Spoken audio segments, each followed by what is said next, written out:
Reporting live from the liquor store. How's everybody doing today, man?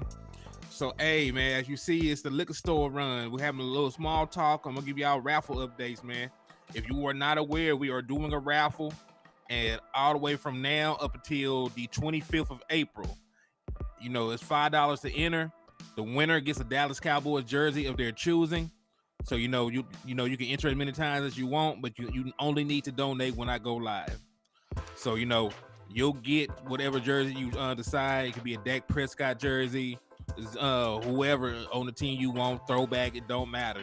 So you just send me your size and your mailing information. I will get it out to you, and we will announce the winner on the 25th before we shoot out for the draft.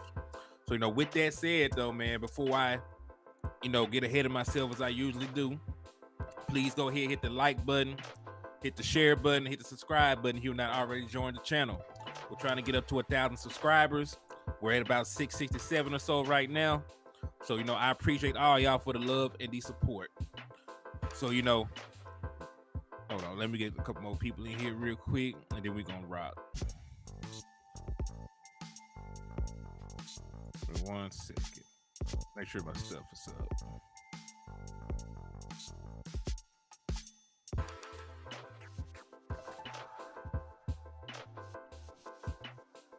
All right. So boom. So yesterday, man, we talked about draft sleepers and draft, keepers. We talk about free agents. Not free agents, but we talk about, potential draft picks that a lot of people weren't talking about. And we were talking about guys on our own team, that need more of a chance, that are keepers. I know a lot of people were down on Jalen Tolbert, but he was one of my keepers yesterday. So, I really didn't get a chance to go into full detail because of the storm in the area. I had to hurry up and get off with the stream towards the end. So, I couldn't really talk about the rest of my sleepers in the draft. So, we're going to just focus on that real quick, run through it. It's going to be a real short show, man. Like, I was already 12:33. Only had an hour lunch. I already spent part of that, getting this together, eating, so on and so forth.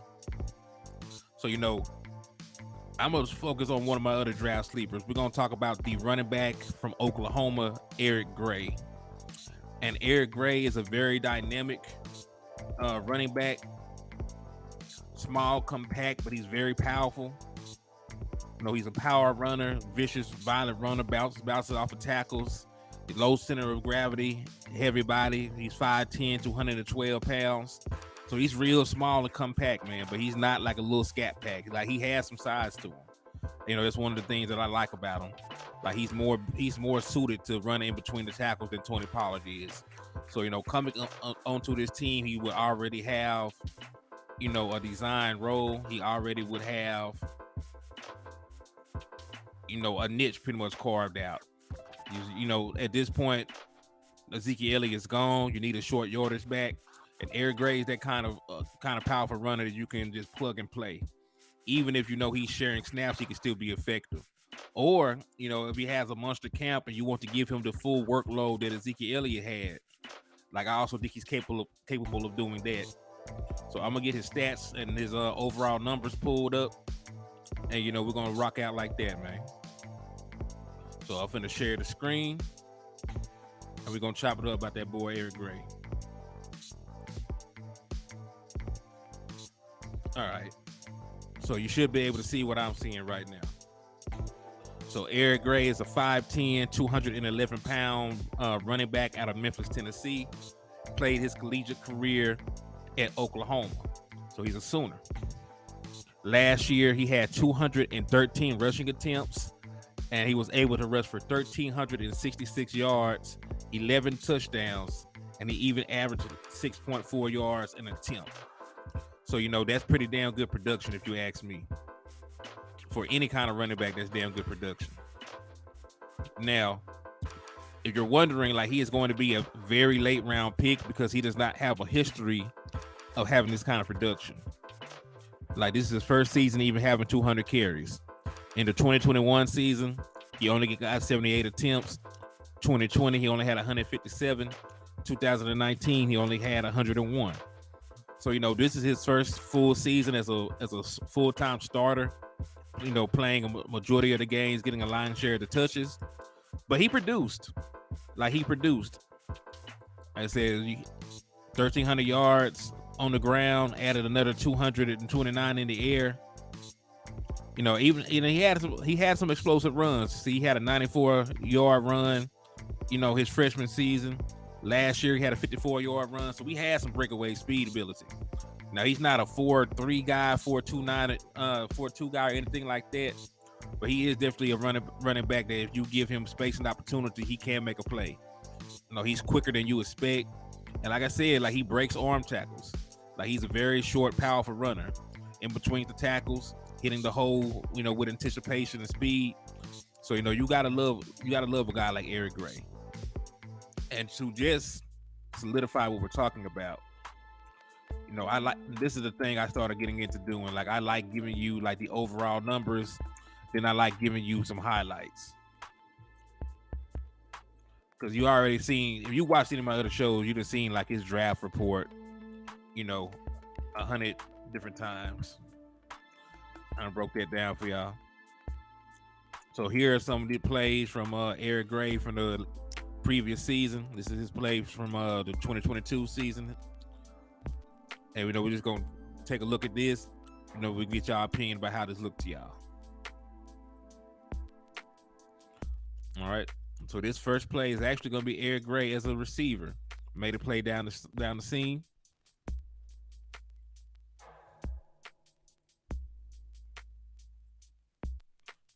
Like I said, he's very nice to change his direction. And listen, he's not a burner, but he's a very short and powerful running back. He's hard to get to the ground. He hits the hole with anticipation, and he has pretty damn good change of direction.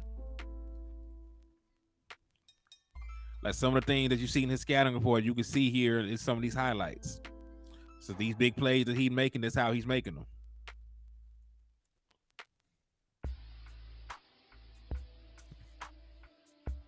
Follow this block. Got upfield. Nice 10-yard gain. See, and that's the thing. Just because he's not a big 6'5" bruising back does not mean that he's not a powerful runner. Doesn't mean that he's not a guy that can break tackles. He's hard to bring down, man. Like you're gonna need more than one guy to bring Eric Gray to the ground. You even see him here playing the Wildcat, getting some carries as a running quarterback in this particular formation. So like he's a very versatile runner. Pass protection needs some work. I'm not gonna lie to you. Like you look at his scouting report, like he is a guy that is he's going to try, but he's not at this level of his development. He's not a very good pass protection. Hey, shout out to DC for Life for the $5 donation, man. I appreciate you for the love and support, and that also earned you another entry into the raffle.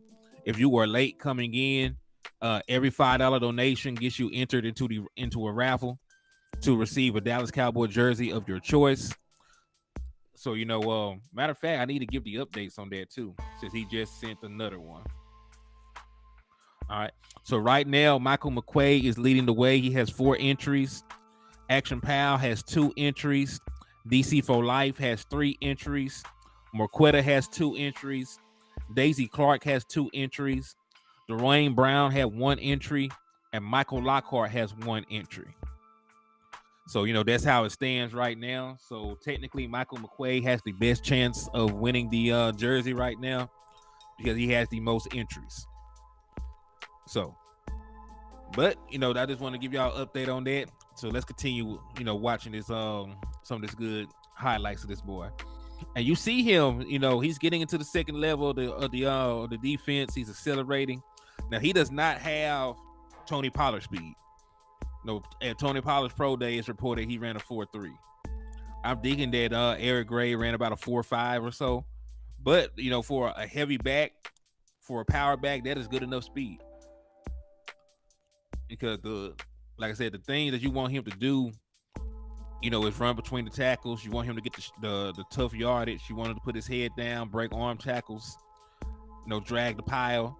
And that's things that he does very well.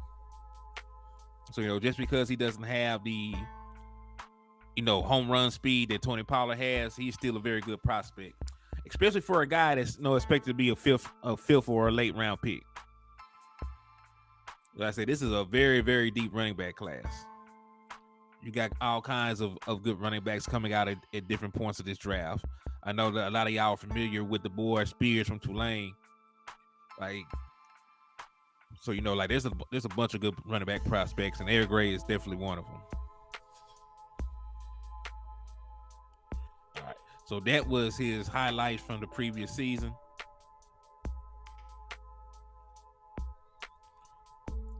So that's why I like Eric Gray. Like, you see some of the playmaking ability, and of course, it's highlights, right? Like highlights are just going to show, hey man, Wes and Landlord are live right now. Yeah, Wes and Landlord are live right now. So there's not a lot of folks in the chat right now because they've been live for probably like 30 minutes or so far. So there's not a lot of people in here at this moment in time.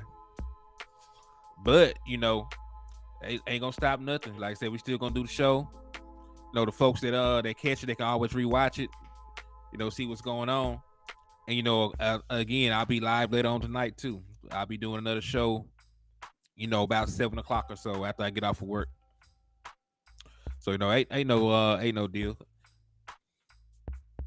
But yeah, so like Eric Gray is another one of my sleeper picks in this year's draft. Also, we talk about keepers. I really went on a tangent last night, man. Like, Boss is live with Landlord. They're doing a joint show right now. So, like, everybody who hasn't seen it yet, please go like it. Please go share it. Support my brothers in this Cowboys content space. Please continue to support their channels. But I went on a tangent yesterday, man. Like, I really was fighting for folks to, give some respect to Jalen Tolbert because he's played so few snaps, man. You can realistically say that he's a rookie this year. You can treat this like his rookie year. He only had 3 targets. He only had 2 catches. So you just look at the college production that my boy had, man. Like you would be drooling over him, but he was a guy coming out of this draft right now. Like, he has similar production to like a lot of these guys that are top 100 picks this offseason. This draft class. So so we talked about him, but another guy that I think is a keeper that we haven't really touched on is Devin Harper. I started to go into his stuff yesterday. But like I said, we were having some issues with the weather. So, I had to jump off before I can really go into detail, get his information pulled up, talk about the stuff on the board I wanted to talk about.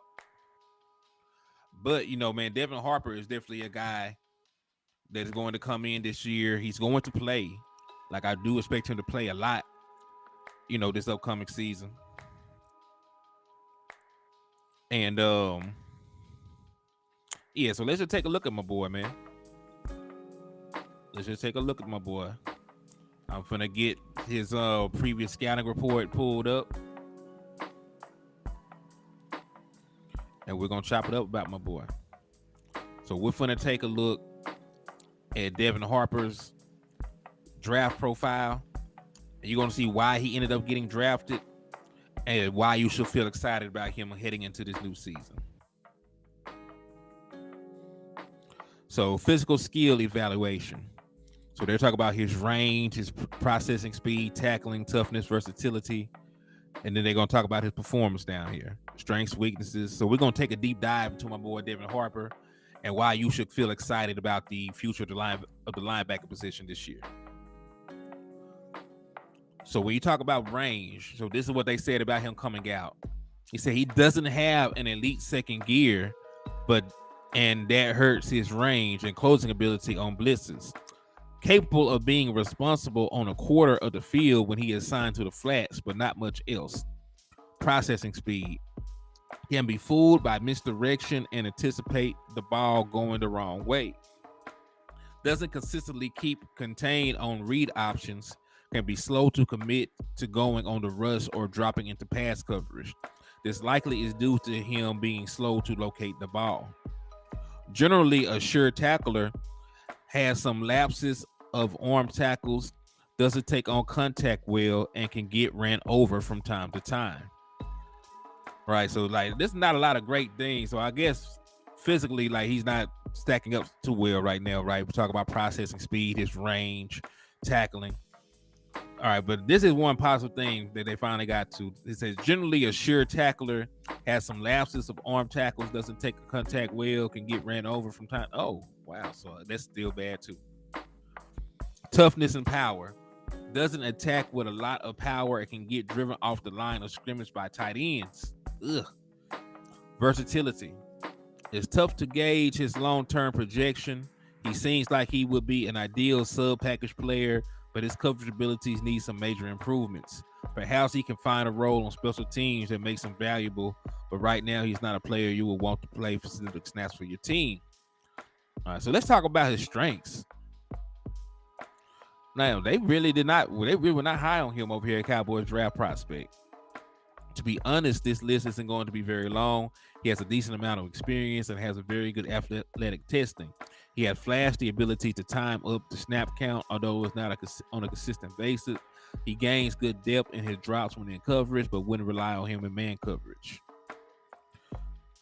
You know what? They really just shit on Devin Harper. Hey, what's up with you, Dwayne Brown? I see you, my boy. I appreciate you for coming over and showing love to the channel, man. Appreciate you for coming over and showing love. Also, remember, we are still doing the drawing for the jersey. Any donations received, any $5 donation received, will enter you into the raffle. And then we'll be pulling to see who wins the jersey on the 25th. So it's $5 per donation. You can enter as many times as you want, as long as the show is going on, of course.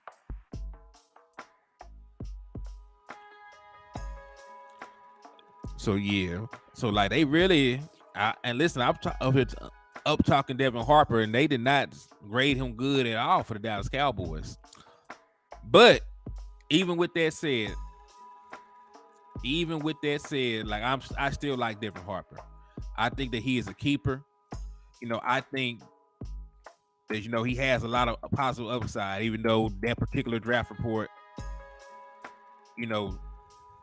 didn't so much show it.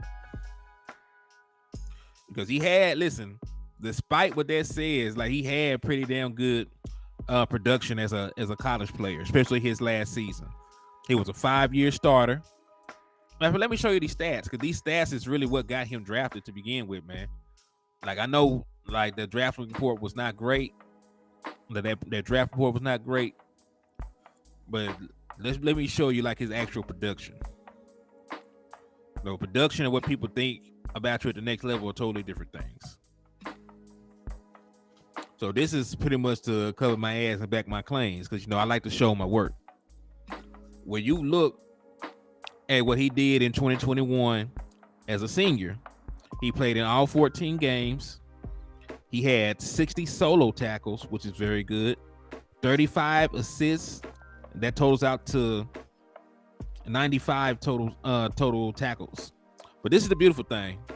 These two numbers right here are why I'm very, very high on Devin Harper. He ended that season with 11 tackles for loss, and he had 6 sacks. So he made 17 negative plays. He made 17 negative plays as a linebacker his senior year, and he had almost 100 tackles. And when you factor in the fact that he forced a fumble, had a pass defended, like he had very damn good production. Jameson Taylor, what's up with you, my guy? I appreciate you for coming over and showing love to the channel, my boy. Appreciate you.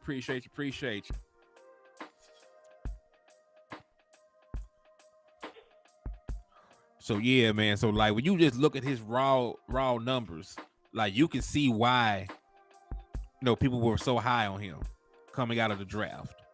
Now I know that one particular scouting report had the negatives about about size, wooty woo, this and that. Like, it doesn't matter how you measure out outside, of pads. It's about what you do when you line up, in between the 20s. And when he lined up as a senior in 2021, he was a damn good linebacker. He made plays all over the field. He made 17 negative plays, 11 tackles for loss, 6 sacks, passes defended. He was everywhere. Nelly Rogers, what's good with you, my boy? I appreciate you for coming over and showing love to the channel, man. Jameson Taylor said, and my Braves are playing right now and winning 4-0. Congratulations to your Braves, man. I'm not much of a baseball fan myself, but I'm happy that your team doing well. He said he fixing to get dialysis. Well, I pray everything goes well for you, my brother. I pray that it goes well, that you're in good spirits and in good health, my boy. So yeah, like raw production is why I'm very high on Devin Harper. That's why I think he's a keeper. And listen, that's why I think that he will overall be a better pro than Jabril Cox. I know that is a very hot take, but there is a reason why Jabril Cox, did not get on the field before Damone Clark. And I feel like if his tackling does not improve, it's going to be the same instance for Devin Harper. I feel like it's going to be one and the same. So listen, hey, I feel like to run back to work. I was super late as hell getting on here. A lot of stuff going on anyway. So West Coast is live, and my boy Landlord from Alabama is live as well. I'm finna get off of here, so y'all go over there and support one of their channels. I appreciate you for the love and the support. He said we getting y'all's rain today. Hey, it's still raining down here, man. So you need to take a little bit more of the rain, bro. You need to take a little bit more of the rain. But hey, I will be back at my normal time. I'll be going live at 7 to talk about part 2 of sleepers and keepers. I just wanted to finish my list from yesterday that got cut off, but I have more guys pulled up, more information. We're gonna get into it, break it down, and then I will also update y'all on the raffle on that one too.